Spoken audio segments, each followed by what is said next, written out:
রংপুরের বেগম রোকেয়া বিশ্ববিদ্যালয়ের ছাত্র আবু সাইদ হত্যা মামলা ও মানবতা বিরোধী অপরাধ মামলায় ট্রাইব্যুনালে হাজির করা হয়েছে এসআই আমির হোসেন সহ 4 জনকে।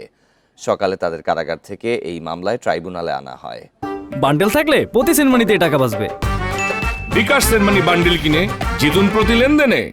এদিন আরও হাজির করা হয় কনস্টেবল সুজন চন্দ্র রায়, ছাত্রলীগ নেতা শফিকুল ইসলাম ও ইমরান হোসেনকে। এই মামলায় তদন্ত শেষ করতে না পারায় এরই মধ্যে সময় আবেদন করেছে প্রসিকিউশন। বিচারপতি গোলাম মর্তুজা মজুমদারের নেতৃত্বে 3 সদস্যের ট্রাইব্যুনালে শুনানি হবে।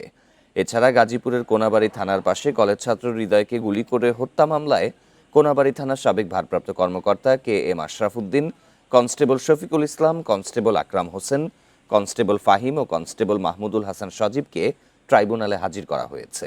এই মামলায়ও তদন্ত শেষ করতে না পারায় সময় আবেদন করেছে প্রসিকিউশন। অপরদিকে যাত্রাবাড়ী এলাকায় একটি হত্যা ও মানবতা বিরোধী অপরাধ মামলায় পুলিশের সহকারী কমিশনার তানজিল আহমেদ ও সাবেক ওসি আব্দুল হাসানকেও ট্রাইব্যুনালে হাজির করা হয়েছে। এ মামলায়ও তদন্ত শেষ করতে সময় চেয়েছে প্রসিকিউশন।